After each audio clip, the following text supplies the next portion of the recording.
అటువంటి వేటుకూరి సూర్యనారాయణ రాజు గారికి, అదేవిధంగా ఈరోజు ఈ చైల్డ్ రైట్స్ ప్రొటెక్షన్ కమిషన్లో సభ్యులుగా నియమితులైన ప్రేమలత గారికి, మానస గారికి, మధుసూదన్ రావు గారికి, గాంధీ గారికి, సూర్యనారాయణ గారికి, శ్రీనివాసమూర్తి గారికి నేను ఇవాళ ప్రత్యేకంగా వారికి శుభాకాంక్షలు తెలియజేసుకుంటూనే వారికి ఇచ్చిన ఈ బాధ్యతల్ని సమర్థవంతంగా నిర్వహించగలిగిన శక్తి సామర్థ్యాలు వారికి ఉన్నాయని నేను ప్రగాఢంగా విశ్వసిస్తున్నాను. ఇటీవల సూర్యనారాయణ రాజు గారి ఇంటి గృహప్రవేశం జరిగింది. చాలా ముఖ్యమైన అధికారిక కార్యక్రమం వల్ల ఇది కూడా చాలా లేకపోయారు. తర్వాత అధికారిక పదవి బాధ్యతలు చేపడుతున్నా ఖచ్చితంగా రావాలన్నారు. కానీ ఆ రోజు రాయలసీమలో ఉన్న కారణంగా ఆవాలా రాయలేకపోయారు. సరే, ఇటీవల నాకే తెలిసింది ఇటువంటి ఆత్మీయ సత్కారం పెట్టారటగా, ఏంటి సూర్యనారాయణ ఈసారి మీరు రావాలని. అయితే మా గట్టు సత్యనారాయణ గారికో లేకపోతే మా ఎవరికి ఇంకోరెవరో చెప్పారు, గట్టు సత్యనారాయణ గారు ఇంకోరెవరో చెప్పారు కేసు పెడతామన్నారని. కృష్ణమోహన్ గారు నన్ను అలా బెదిరించలేదు, కానీ నేనే అభిమానంతో ఇవాళ ఆత్మీయ సత్కారానికి ఎన్ని పనులున్నా వీలు చేసుకొని ఖచ్చితంగా వస్తాను. ఈ సందర్భంగా అందరితో కలిసే అవకాశం కలుగుతుంది. కూటమి తరపున చేపడుతున్న ఈ ఆత్మీయ సత్కారానికి వస్తే నలుగురితో నాకు కలిసే అవకాశం కలుగుతుందని నేను సంతోషంగా రావడం జరిగింది. ఒక సారూప్యత ఉంది నాకు సూర్యనారాయణ రాజు గారికి. అదేంటంటే 1990లో ఇద్దరం కూడా విద్యార్థి దర్శనం నుంచి అఖిల భారతీయ విద్యార్థి పరిషత్లోనే విద్యార్థి రాజకీయాల్ని మొదలుపెట్టడం జరిగింది. నేను 1994లో బీజేపీలోకి వెళ్ళాను. ఇంచుమించు 95లో అదే సమయంలో సూర్యనారాయణ రాజు గారు కూడా బీజేపీలోకి వెళ్ళారు. ఇన్ని సంవత్సరాలుగా దాదాపు 35 సంవత్సరాలు పైగా పార్టీ సిద్ధాంతాన్ని, జెండాని భుజాన్ని వేసుకొని పార్టీ సిద్ధాంతం కోసం పనిచేస్తున్నాం. దాంట్లో ఒక 2 సారూప్యతలు అన్నా నేను. ఒకటి 1990 నుంచి పని చేస్తూ ఉన్నాం. రెండో సారూప్యత ఏంటంటే ఇప్పుడే పాత వీడియో చూపిస్తుంటే రాజశేఖర రాజు గారు ఏంటి ఆ టైంలో మీకు జుట్టు ఉందా అని. నాకు కూడా అలాగే జుట్టు ఉండేది. రాజశేఖర రాజు గారు 30 సంవత్సరాలుగా విద్యార్థి పరిషత్లో 35 సంవత్సరాలుగా పనిచేస్తూ తిరుగుతూ చెరవేతి సర్వస్పర్శి సర్వవ్యాపి అని ఒక దీన్ని వేసుకొని పోయిన కారణంగా మా ఇద్దరి జుట్టు ఊడిపోయింది. అది మా ఇద్దరికి ఉన్న సారూప్యత. ఇదిలా శ్రీనివాస్, నేను చెప్పాను 35 సంవత్సరాలుగా పనిచేస్తున్నారని.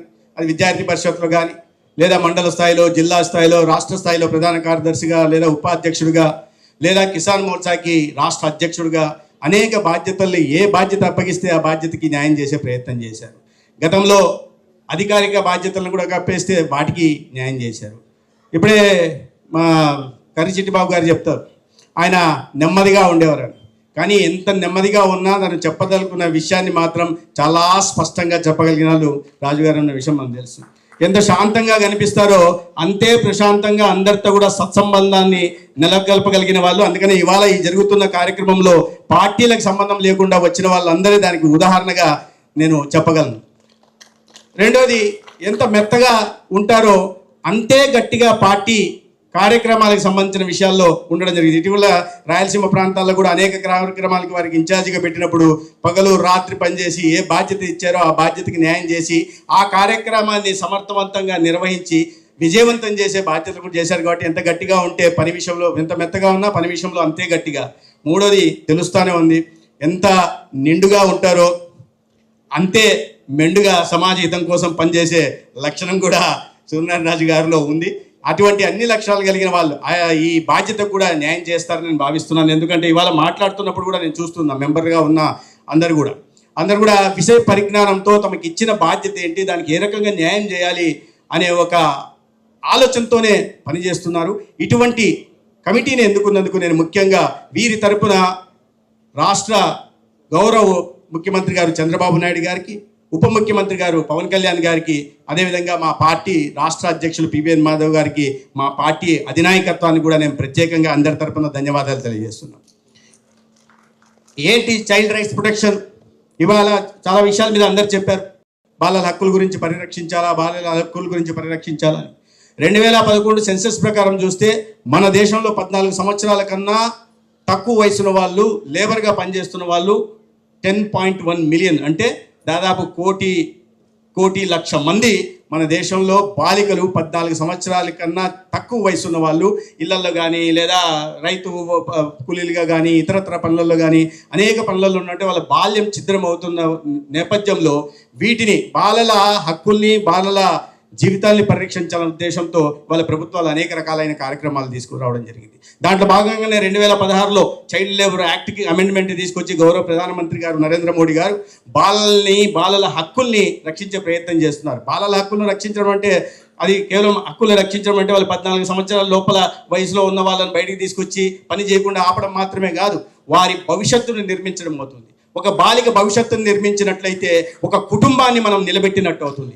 ఒక కుటుంబాన్ని నిలబెడితే ఈ సమాజం కూడా నిర్మాణం అవుతుంది. దాని అనుగుణంగా మనకి ఏదైతే లక్ష్యాన్ని మనకు పెట్టారో స్వర్ణాంధ్ర 2047 ఒక హెల్దీ వెల్దీ హ్యాపీ ఆంధ్రప్రదేశ్ నిర్మించాలను, లేదా వికసిత భారత్ 2047 ఈ ప్రపంచంలోనే అతిపెద్ద ఆర్థిక వ్యవస్థలో భారత్ను ముందు నిలబెట్టాల అనే ఆలోచన ఏదైతే మన ముఖ్యమంత్రి గారు లేదా ప్రధానమంత్రి గారు చేస్తున్నారో దానికి బాలల భాగస్వామ్యం లేకుండా, బాలికల భాగస్వామ్యం లేకుండా జరగదనే విషయాన్ని మనం గుర్తుపెట్టుకుని ఆ రకంగా బాలికల భవిష్యత్తు నిర్మించే దిశగా ప్రభుత్వం చేపడుతున్న విషయంలో సమాజం కూడా భాగస్వామ్యులు కావాలా, రాజకీయ పార్టీలు కూడా భాగస్వామ్యులు కావాలా. హక్కుల పరిరక్షణ కోసం కమిషన్గా ఒక రాజ్యాంగబద్ధ పదవిలో ఉంటున్న కమిటీ మెంబర్లు కూడా వంతు కృషి చేయాలి. అప్పుడే మనం ముందు మన నేతలు, మన దార్శనికత కలిగిన నాయకులు ఉంచిన ఒక లక్ష్యాన్ని మనం చేరడానికి కూడా అవకాశం ఉంటుందని ఈ సందర్భంగా నేను తెలియజేస్తున్నాను. మిత్రులు, ఇప్పుడే పాపులేషన్ మేనేజ్మెంట్ గురించి, చైల్డ్ ప్రెగ్నెన్సీ గురించి కూడా ప్రధానంగా ప్రస్తావించారు. మన మధుసూదన్ రావు గారు కూడా ప్రధానంగా ప్రస్తావించారు. రాబోయే రోజుల్లో పాపులేషన్ మేనేజ్మెంట్ అనేది చాలా ముఖ్యమైన విషయం అవుతుంది. మనం మొన్నటిదాకా ఎప్పుడు కూడా మనం ఇద్దరం మనకిద్దరు అని అంటే జనాభా నియంత్రణ గురించి మాట్లాడేవాళ్ళం, పాపులేషన్ కంట్రోల్ గురించి మాట్లాడేవాళ్ళం. ఇవాళ పాపులేషన్ కంట్రోల్ చేస్తే అది పాపులేషన్ డెట్కి దారితీస్తుంది. అందుకని మనం పాపులేషన్ని పెంచాలా, పాపులేషన్ మేనేజ్మెంట్ చేయాలా. జనాభాను పెంచడం ద్వారా పాపులేషన్ డివిడెండ్ తీసుకోవడానికి, డెమోగ్రఫిక్ డివిడెండ్ తీసుకోవడానికి మనకు అవకాశం ఉంటుంది. డెమోగ్రఫిక్ డెట్ నుంచి డెమోగ్రఫిక్ డివిడెండ్ వైపు ఈ రాష్ట్రాన్ని, దేశాన్ని తీసుకుపోవాలి. అది దాంట్లో బాగానే మన TFR 1.5 పడిపోతుంటే దాన్ని మళ్ళీ 2.1 తీసుకురావాల్సిన అనేక రాష్ట్రాలు. మేము ఇటీవల సింగపూర్ వెళ్ళాం, మీరు కూడా చూసారు, స్టడీ టూర్కి వెళ్ళాం. అక్కడ వాళ్ళు 0.89 TFR పడిపోయేదాకా వాళ్ళు నిద్రపోతూ ఉన్నారు. ఇప్పుడు మేల్కొని పాపులేషన్ మేనేజ్మెంట్ అంటే లేరు. వాళ్ళ దేశ జనాభా 60 లక్షలు ఉంటే దాంట్లో ఓటు హక్కున్న వాళ్ళు కేవలం 25 లక్షల మందే. మిగతా వాళ్ళందరూ కూడా బయట దేశాల నుంచి ఇంపోర్ట్ చేసుకుంటున్నారు. రాబోయే రోజుల్లో వాళ్ళ వస్తువులు మాత్రమే ఇంపోర్ట్ కాదు, మనుషులు కూడా వాళ్ళ దేశానికి ఇంపోర్ట్ చేసుకోవాల్సిన దౌర్భాగ్యకర పరిస్థితులు వస్తాయి. భారతదేశంలో అటువంటి పరిస్థితులు రాకుండా ఉండాలంటే పాపులేషన్ మేనేజ్మెంట్ చేయాలా. ఇవాళ ప్రపంచంలోనే అతి పెద్ద జనాభా కలిగిన దేశం మనం అయినప్పటికీ కూడా రాబోయే రోజుల్లో డెమోగ్రఫిక్ డివిడెండ్ రావాలంటే, ఏ దేశానికి పోయినా భారతీయులే కనిపించాలంటే, ఏ దేశానికి పోయినా కూడా వ్యాపారస్తులు ఎవరయ్యా అంటే భారతీయులే కనిపించాలంటే, ఏ దేశానికి పోయినా రాజకీయ నాయకులు ఎవరయ్యా అంటే భారతీయులు కనిపించాలంటే మన జనాభాని పెంచాల్సిన అవసరం ఉంది. దానికోసమే ఈ రాష్ట్రంలో గౌరవ ముఖ్యమంత్రి గారు పాపులేషన్ మేనేజ్మెంట్ ఫ్రేమ్వర్క్ తీసుకురావడం జరిగింది. ఊరికే ఫ్రేమ్వర్క్ తీసుకొస్తే సరిపోతుందా? లేదు. దానికోసం ఒక 5 పిల్లర్లను తీసుకొచ్చి 5 పిల్లల మాతృత్వాన్ని, రీప్రొడక్టివ్ చైల్డ్ పెంచడం కోసం, తల్లి ఆరోగ్యాన్ని కాపాడడం కోసం ఒక పిల్లర్ను మాతృత్వ పేరుతో తీసుకురావడం జరిగింది. సంజీవిని అనే ఒక ప్లాట్ఫామ్ తీసుకొచ్చి డిజిటల్ హెల్త్ ప్లాట్ఫామ్ దగ్గర ప్రతి ఒక్కరికి డిజిటల్ హెల్త్ రికార్డ్ని క్రియేట్ చేసి తర్వాత భవిష్యత్తులో వాళ్ళ ఆరోగ్య సంరక్షణ చేపట్టే దిశగా ఇంకోటి. తర్వాత శక్తి అని, ఇంత మహిళా శక్తి ఉంది మన దేశంలో. దాంట్లో మొత్తం మన దేశంలో జనాభాలో 62.3% మాత్రమే వర్క్ ఫోర్స్ ఉంది, వాళ్ళు మాత్రమే పనిచేస్తున్నారు. మిగిలిన 38% పని చేయట్లా. కాబట్టి వాళ్ళకు నైపుణ్య శిక్షణ ఇచ్చి వాళ్ళకు కూడా పని చేసేలాగా, వాళ్ళలో కూడా ప్రొడక్టివిటీ పెంచేలాగా, తద్వారా ప్రతి చేతికి పని అందించడం ద్వారా మన దేశ ఆర్థిక ప్రగతికి ఊతమిచ్చేలాగా ఒక దీన్ని క్షేమ అనేది తీసుకురావడం జరిగింది. మన దేశంలో ఇవాళ ఏజింగ్ పాపులేషన్ గురించి ప్రపంచమంతా మాట్లాడుతాను. సింగపూర్లో కూడా నేను మాట్లాడాను. వాళ్ళ మీడియన్ ఏజ్ 43 సంవత్సరాలు ఉంది. వాళ్ళ యావరేజ్ ఏజ్ మన దగ్గర 32 సంవత్సరాలు ఉంది. ఈ వయసు పెరుగుతా పోతే ప్రొడక్టివిటీ తగ్గుతుంది. ఎందుకంటే పనిచేసే లక్షణం తగ్గుతుంది. వయసుతో పాటు అది సృష్టి ఆ రకంగా పెట్టింది. వయసు కారణంగా పని చేయలేని పరిస్థితి. మన దేశంలో కూడా 50 ఏళ్ళు దాటితే నేను అయిపోయినా, రిటైర్ చేసుకున్నాను. 60 ఏళ్ళు దాటిపోయిందా, అయిపోయింది, నేను రిటైర్మెంట్ అయిపోయింది, ఇంకా నేనేం చేయను, పిల్ల పాపలతో మన వల్ల ఆడుకుంటారో లేదో అది వేరే విషయం. కానీ ఆ ఆలోచనలోకి వస్తారు. కాదు, 60 ఏళ్ళ తర్వాత కూడా నైపుణ్య శిక్షణ ఇచ్చి సిల్క్ ఎకానమీ అంటే రంగులు వేస్తుంటాం కానీ అందరం సిల్క్ ఎకానమీ అంటే తెల్ల ఎకానమీని, అంటే మన జుట్టు నెరిసిపోయి ఉంటుంది కాబట్టి సిల్క్, దానికి అనుగుణంగా వారికి కూడా నైపుణ్య శిక్షణ ఇచ్చే దిశగా ఉండి మన దేశంలో ఇవాళ 17.6% ఏజ్ పాపులేషన్ ఉంది. మిగతా దేశాల్లో దాన్ని 50 దాటిపోయింది, మన దేశంలో 17% ఉంది. ఇంకా రాబోయే రోజుల్లో మనము జనాభా నియంత్రణ పాటిస్తూ ఉంటే ఏజ్ ఉన్న వాళ్ళు, వయసు ఎక్కువ ఉన్న వాళ్ళు, ముసలి వాళ్ళు పెరుగుతూ పోతారు. ముసలి వాళ్ళు పెరుగుతూ పోతే ప్రొడక్టివిటీ ఉండదు. ప్రొడక్టివిటీ లేకపోతే స్వర్ణాంధ్ర నిర్మాణం కాదు, వికసిత భారత్ నిర్మాణం కాదు. కాబట్టి ఆ దిశగా పాపులేషన్ మేనేజ్మెంట్ తర్వాత నైపుణ్యం అనే ఇంకో పిల్లర్ని తీసుకొచ్చి తద్వారా సమాజంలో అందరికీ వారికి ఉత్సాహానికి సంబంధించినట్లుగా ఇవాళ మనం వారికి నైపుణ్య శిక్షణ ఇచ్చి వారికి చేతికి పని కల్పించి ఆర్థికాభివృద్ధికి ఉపయోగపడేలాగా చేసే దిశగా ప్రయత్నాలు జరుగుతున్నాయి. ఇవాళ మనం మాట్లాడుతున్నాం ఏది, పిల్లల హక్కుల్ని రక్షించాలని. నరేంద్ర మోడీ గారు తన ప్రధానమంత్రి అయిన తర్వాత అమెండ్మెంట్ తీసుకురావడమే కాకుండా మొట్టమొదటిగా ఆయన చెప్పిన మాట ఏంటంటే, ఆనాట్లో భ్రూణ హత్యలు జరిగేవి. అమ్మాయి పుడుతోందా అంటే అబార్షన్ చేసి చంపేయండి.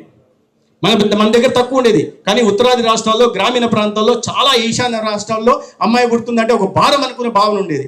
ఆ భావనలోంచి బయటికి తీసుకొచ్చి ఒక అమ్మాయి అంటే లక్ష్మీదేవిరా బాబు అని చెప్తూ బేటీ బచావ్ బేటీ పడావ్ అన్నారు. ముందు బిడ్డని కాపాడండి, బిడ్డని తర్వాత చదివించండి అని. తర్వాత తల్లి ఆరోగ్యంగా ఉండాలి కాబట్టి జనని సురక్ష అనే ఒక కార్యక్రమాన్ని తీసుకొచ్చారు. తల్లి ఆరోగ్యం కోసం పోషణ అందించే ప్రయత్నం చేశారు. మళ్ళీ మాతృవందనాన్ని బాలింతలకి సహకారాలు అందించే ప్రయత్నం చేశారు. మళ్ళీ ఆ పిల్లలకి భవిష్యత్తు నిర్మించడం కోసం సుకన్య సమృద్ధి యోజన తీసుకొచ్చారు. ఇవన్నీ తెస్తే సరిపోతుందా, పథకాలు తెస్తే సరిపోతుందా, వాళ్ళకి మంచి విద్య అందించాలి కాబట్టి రైట్ టు ఎడ్యుకేషన్ పెట్టి ప్రతి బాలిక చదువుకునేలాగా ఇవాళ నిర్బంధం ఒక రకంగా అయితే నిర్బంధం విద్య చేసేలాగా, ఎందుకంటే చదువు లేకపోతే భవిష్యత్తు లేదనే విషయాన్ని సమాజానికి తెలియజెప్పేలాగా, అర్థం చేసుకునేలాగా తెలియజెప్పుతూ ఇవాళ ఆ కార్యక్రమాలు తీసుకొచ్చింది. చదువు అయిన తర్వాత మళ్ళీ వాళ్ళకి ఉద్యోగ ఉపాధి అవకాశాలు కలిగించాలా, లేదా నైపుణ్య శిక్షణ ఇచ్చిన తర్వాత వారి చేతికి పని కనిపించాలా. అందుకని ముద్రా యోజన తీసుకొచ్చి ఇవాళ 57 కోట్ల మంది అకౌంట్లకి 41 లక్షల కోట్లు వారి అకౌంట్లోకి 50,000 నుంచి ₹1,00,000 దాకా 10 లక్షల దాకా ఎటువంటి పూచీకత్తు లేకుండా ఇవాళ మహిళా సాధికారత కోసం ఉపయోగపడే దాంట్లో 69% మంది అకౌంట్ హోల్డర్లు ఎవరు ఉన్నారయ్యా అంటే మహిళలు ఉన్నారు. Stand up India, startup India, make in India, digital India, skill India, fit India, Khelo India అనేక రకాలైన కార్యక్రమాలు తీసుకొచ్చి మహిళలకు పెద్దపీట వేస్తూ మీరు దేంట్లో చూసినా 40% నుంచి 70% మంది దీంట్లో మహిళా భాగస్వామ్యం ఉందంటే మహిళా సాధికారత కారణంగానే ఈ దేశం, సమాజం కానీ దేశం కానీ బాగుపడుతుందనే ఒక ఆలోచనతో తీసుకొచ్చిన అనేక కార్యక్రమాలు మనం చూస్తూ ఉన్నాం. ఈ రకంగా మన రాష్ట్రంలో కూడా గౌరవ ముఖ్యమంత్రి గారు నేను చెప్పినట్టుగా పాపులేషన్ మేనేజ్మెంట్ కానీ మహిళలను ప్రధానంగా దృష్టిలో పెట్టుకుని అనేక కార్యక్రమాలని తీసుకురావడం జరుగుతూ ఉంది. దీంట్లో ఇంకా అభివృద్ధి కార్యక్రమాలని చూస్తే చాలా విషయాలు చెప్పారు, వర్మ గారు కూడా చెప్పారు. ఇవాళ కూటమి ప్రభుత్వం వచ్చిన తర్వాత రాష్ట్రంలో ఎటువంటి మార్పులు వస్తున్నాయి. నేను రాజకీయాలు మాట్లాడదలుచుకోలేదు, కానీ 2 సంవత్సరాలు వచ్చిన మార్పులు అయితే మీరు చూడాల్సి ఉంది. అమరావతి నిర్మాణంలో కానీ లేదా స్టీల్ ప్లాంట్ రివైవల్ కోసం గతంలో 11,500 కోట్లు ఇవ్వడం కానీ, మళ్ళా మొన్న 8,000 పైగా కోట్లు ఇవ్వడం కానీ, లేదా పోలవరం ప్రాజెక్టుకి 100% ప్రాజెక్టుగా నిర్మించి నిర్మాణం పనులు ఇవ్వడం కానీ, లేదా విశాఖపట్నం ప్రధానమంత్రి గారు వచ్చినప్పుడు మొట్టమొదటి దాంట్లో 2,10,000 కోట్లు వివిధ అభివృద్ధి కార్యక్రమాల పథకాల కోసం శంకుస్థాపనలు కానీ ప్రారంభోత్సవాలను చేయడం కానీ, లేదా రెండోసారి అమరావతి ప్రాంతానికి వచ్చినప్పుడు 56,000 కోట్లతో అనేక కార్యక్రమాలకి శంకుస్థాపనలు కానీ ప్రారంభోత్సవాలు చేయడం కానీ, లేదా రాయలసీమ ప్రాంతానికి పోయినప్పుడు 13,500 కోట్లతో అనేక కార్యక్రమాలు శంకుస్థాపనలు కానీ చేయడం కానీ, లేదా కేంద్ర ప్రభుత్వ సహకారం రాష్ట్రంలో దార్శనిక నాయకుడు చంద్రబాబు నాయుడు గారి ప్రయత్నాల కారణంగా మన రాష్ట్రానికి గూగుల్ డేటా సెంటర్లు కావాలి, క్వాంటమ్ కంప్యూటర్లు కావాలి కానీ, అంటే అభివృద్ధి సంక్షేమం 2 దిగాలకు పోతూ అదే సమయంలో అభివృద్ధి వికేంద్రీకరణ కూడా జరుగుతూ ఉంది. ఒకవైపు ఏ హబ్గా విశాఖపట్నం ప్రాంతాన్ని చేస్తుంటే, ఫార్మా హబ్గా విశాఖపట్నం ప్రాంతాన్ని చేస్తుంటే, మళ్ళీ ఒక ఈ ఎకనామిక్ రీజన్గా ఆ ప్రాంతాన్ని అభివృద్ధి చేస్తుంటే, మళ్ళీ రైల్వే జోన్ని ప్రత్యేకంగా తీసుకొస్తూ ఈ ప్రాంతాన్ని అభివృద్ధి చేస్తుంటే, అదేవిధంగా అమరావతి ప్రాంతానికి కూడా ప్రతిష్టాత్మకమైన అనేక సంస్థలు కానీ విద్యా సంస్థలు కానీ తీసుకొచ్చి అక్కడ ఆర్థిక అభివృద్ధి కోసం ఊతమిచ్చేలాగా కార్యక్రమాలు తీసుకొస్తూ ప్రధానంగా వెనుకబడిన ప్రాంతమైన రాయలసీమకి అది డ్రోన్ హబ్గా కానీ, లేదా డిఫెన్స్ మ్యానుఫ్యాక్చరింగ్ హబ్గా కానీ, గ్రీన్ ఎనర్జీ హబ్గా కానీ, ఇప్పుడు 15వ తేదీ మళ్ళీ కేంద్ర గౌరవ రక్షణ శాఖ మంత్రులు వస్తున్నారు, రాజ్నాథ్ సింగ్ గారు. ఆయన వచ్చి కొన్ని 1,000 కోట్ల ప్రాజెక్టులు అక్కడ భూమి పూజ చేయబోతున్నారు. అంటే అన్ని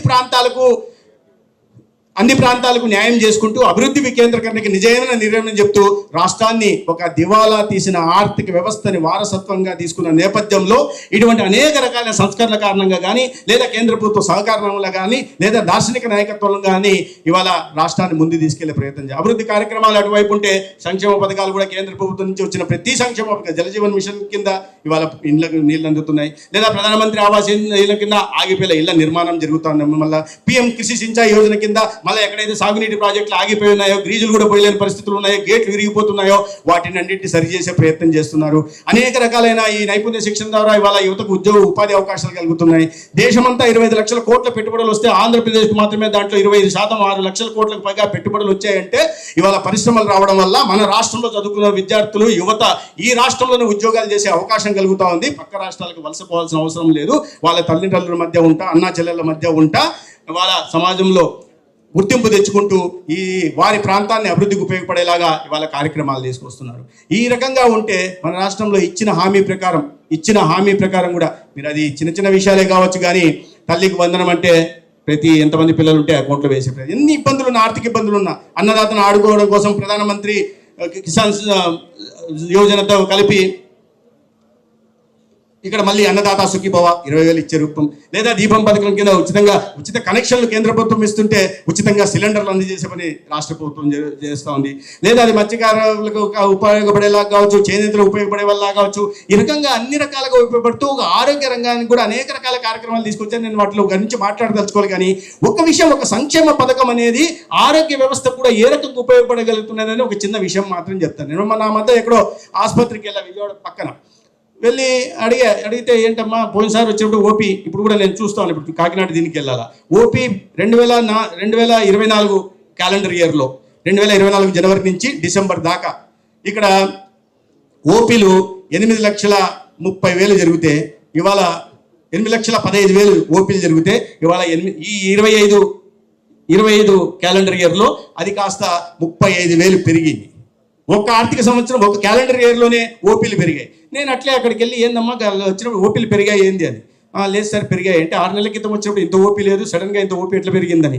సార్ నిజంగా చెప్తున్నాను సార్, అబద్ధాలు అని చెప్తాను సార్, అంతా రికార్డెడ్ కదా సార్, ఆన్లైన్ చేస్తుంటాం కదా సార్, ఎప్పటికప్పుడు ఎంట్రీ చేస్తుంటాం కదా సార్ అనింది. సరే ఎందుకమ్మా కారణం అని అంటే, సార్ ఇక్కడ అంటే ఇవాళ కొద్దిగా మెరుగుపడుతున్నాయి, ఎక్విప్మెంట్లు వస్తుంది, డాక్టర్లు కొరత ఉండేది అది ఉంటుంది, డాక్టర్లు గతంలో టైంకి వచ్చేవాళ్ళు కాదు, ఇప్పుడు ఎఫ్ఆర్ఎస్ ఫైన్లు వేస్తున్నారు కాబట్టి వాళ్ళు వస్తున్నారు, ఇవన్నీ కారణాలు అంటే మరి మీరేంట, మేము కూడా వస్తున్నాం సార్, టైంకి వస్తున్నాం సార్, కొంచెం ఫ్రీగా బస్సు వచ్చింది కదా సార్, దాని గురించి వస్తున్నాం సార్. సరే ఈ ఆరోగ్యం మారడానికి ఇంకో కారణం సార్ అనేది, ఈ ఓపీలు పెరగడానికి ఏంటంటే కింద ఆసుపత్రిలో పెద్దవాళ్ళకి ఎవరికన్నా రెఫర్ రాస్తే పెద్ద ఆసుపత్రికి వచ్చేవాళ్ళు కాదు సార్, ఇప్పుడు ఫ్రీగా బస్సు ఉంది కదా, 40-50 కిలోమీటర్లు రావాలంటే గతంలో డబ్బు పెట్టాల్సి వచ్చేది, ఏం పోయినాంలే అనుకునే వాళ్ళు, నిర్లక్ష్యం వహించే వాళ్ళు, ఇప్పుడు ఫ్రీ కదా ఆరోగ్యం చూసుకుందామని వస్తున్నారు సార్, దాని కారణంగా కూడా ఓపీ పెరిగింది సార్ అనేది. పక్కన ఒక ఆమె, సార్ ఇంకో మాట చెప్పండి అమ్మా అంటే, ఏం లేదు సార్, నేను మా అమ్మని చూడాలంటే, అమ్మగారిని చూడాలంటే ఎక్కడో 100 కిలోమీటర్ల దూరం ఉంటుంది, అప్పుడప్పుడు పోయేదాన్ని సార్, ఇప్పుడు బస్సు ఉంది కాబట్టి ఎప్పుడు అనిపిస్తే అప్పుడు వెళ్ళి అమ్మని చూసుకొని వస్తున్నా సార్, ముఖ్యమంత్రి గారికి ధన్యవాదాలు సార్ అని. మా రేవతి గారు ఒప్పుకోరు, కానీ ఎప్పుడో కానీ అప్పుడు వాళ్ళ అత్తగారిని చూసి వచ్చేవాళ్ళు, ఇప్పుడు అప్పుడప్పుడు వెళ్ళే అవకాశం కూడా వచ్చింది. కొంతమంది లక్ష్మీప్రసన్న గారు అయితే గతంలో వాళ్ళ తోడికోడలతోనూ ఆడపడుచుతో గొడవడాలంటే ఫోన్లో గొడవడాల్సి వచ్చేది. ఇప్పుడు ఏం బస్సు ఎక్కి పిఠాపురం ఇక్కడి నుంచి అమలాపురం వెళ్ళి తోడికోడలతో గొడవడి సాయంత్రం మళ్ళా అటు వచ్చి అనకాపల్లికి వెళ్ళి ఆడబస్సుతో కూడా గొడవడి సాయంత్రం ఇంటికి రావచ్చు. నేను నాటకి చెప్పట్లేదు, కానీ మార్నింగ్ మెరుపు కళలు కాకినాడలో చూసి మధ్యాహ్నం మేఘ సందేశం ఎక్కడ చూడాలి, మేఘ సందేశం పక్కన ఏదైనా 50 కిలోమీటర్ల దూరంలో ఏదైనా రాజమండ్రికి పోయి చూసుకొని మళ్ళీ రాత్రి కార్తీక దీపం సీరియల్ చూసుకోవడానికి మళ్ళీ ఇంటికి వచ్చే సౌలభ్యం కలిగినదే నవ్వులాటకని నవ్వించడానికి చెప్పడంలా.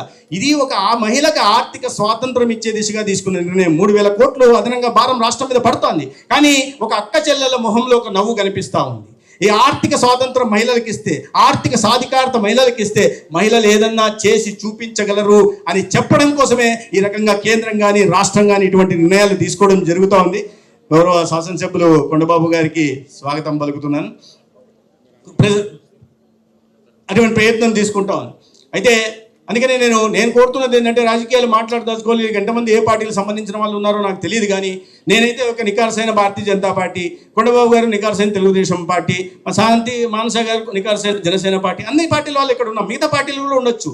కానీ అభివృద్ధి అనే విషయంలో ఇవాళ కూటమి ప్రభుత్వం దీంట్లో స్పష్టమైన మార్పు కనిపిస్తోందనే విషయాన్ని ఒకటి అర్థం చేసుకోవాల్సి ఉంది. ప్రజల్లోకి మళ్ళీ తీసుకోవాల్సిన అవసరం ఉంది, వారి ఆశీర్వాదాన్ని పొందాల్సిన అవసరం కూడా ఉంది. ఎందుకు నేను ఇది కలుపుతూ చెప్తున్నా, ఎందుకు ఈ కంపారిజన్ చేస్తున్నానంటే, ఇదే దీంట్లో కొంచెం అంతో నాకు కూడా భాగస్వామ్యం ఉంది. ఈ హాల్ నిర్మాణంలో చూస్తూనే చాలా అద్భుతంగా అనిపించింది.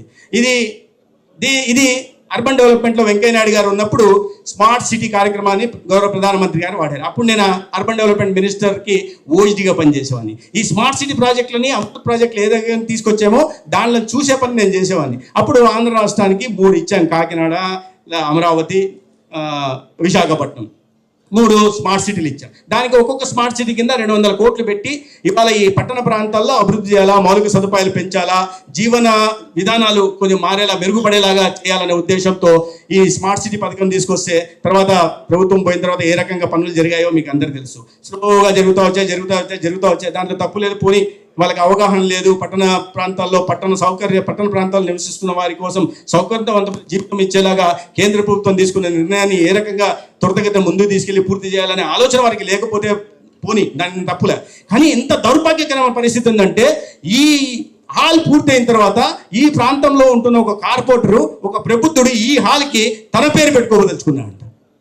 యదా రాజా తదా, ఎక్కడెక్కడ ప్రజాధనంతో ఏం పెట్టా కూడా దానికి ఆ పథకానికి పేరు, ఈ దానికి 10 పేరు, నా పేరు అన్ని అన్న అన్న అన్న అన్న అన్న అని పేరు పెట్టుకునే అలవాటైన వాళ్ళకి కేంద్ర ప్రభుత్వం రాష్ట్ర ప్రభుత్వం కలిపి కట్టించిన దీంట్లో, ప్రజల కోసం కట్టించిన దాంట్లో ఏం సంబంధం అని చెప్పి తన సొంత పేరు పెట్టుకోదలుచుకున్నారు. ప్రజా ఉద్యమం రావడం, ప్రజాగ్రహం రావడం, అందరూ వ్యతిరేకించడం ద్వారా ఆ పేరు ఆగిపోయి, అయినా పెట్టినా కూడా తీసేసే వాళ్ళం, పెట్టినందుకు అరెస్ట్ చేసి లోపలేసే వాళ్ళం వేరే విషయం. కానీ దాన్ని ఇప్పుడు తీసేసి చాలా అందమైన పేరు గోదావరి పుష్కరాలు. గోదావరి పుష్కరాలు కాదు, గోదావరి కళాక్షేత్రం. నాకు ఇప్పుడు ఇంకా మాకు పుష్కరాలు ఆలోచన మీద ఉందా. గోదావరి కళాక్షేత్రం అని అందమైన పేరు పెట్టారు. ఆ గోదావరి తల్లికి నీరాజనం అందించే విధంగా పెట్టారు. అంటే ఇక మానసిక స్థితి ఏ రకంగా ఉంటుందని నేను తెలియజేసే ప్రయత్నం చేస్తున్నా. ఇవాళ ఇంతసేపు మీ అందరినీ కలిసే అవకాశం కలిగించిన నిర్వాహకులకు ధన్యవాదాలు తెలియజేసుకుంటూ, ఒకటి అన్నీ బాగున్నాయి కానీ మన సూర్యనారాయణ రాజు గారి దగ్గర ఒకటి మాత్రం బాగలేదు. పని బాగా చేస్తాడు, ప్రశాంతంగా ఉంటాడు, నెమ్మదిగా అయినా పని బాగా చేస్తాడు, విషయ పరిజ్ఞానం ఉంది, అంతా బాగుంది. కానీ ఆ గోదావరి వెటకారం లేదు ఆయన దగ్గర. గోదావరి వాళ్ళు అంటే ఆ వెటకారం కాస్త ఉండాలా. మా రాయలసీమ వాళ్ళకు కూడా కొద్దిగా ఇదిగా ఉంటాం, కానీ గోదావరి వెటకారం కొంచెం వేరేగా ఉంటుంది. ఆ ఉండాలి, ఏ ప్రాంతంలో ఆ ప్రాంతం మాండలికం మనకి తెలిసి ఉండాలా, ఆ ప్రాంతానికి సంబంధించినట్టుగా మనం ఉండాలి. ఏదేమైనా ఇవాళ ఈ కార్యక్రమం మంచి కార్యక్రమంలో కలిసే అవకాశం కలిగించినందుకు ధన్యవాదాలు తెలియజేసుకుంటూ, అదేవిధంగా సూర్యనారాయణ గారికి ఇవాళ ఈ చైల్డ్ రైట్స్ ప్రొటెక్షన్ కమిషన్ సభ్యులుగా నియమితులైన అందరికీ కూడా ప్రత్యేకంగా శుభాభినందనలు తెలియజేసుకుంటూ సెలవు తీసుకుంటాను. భారత్ మాతాకి ధన్యవాదాలు.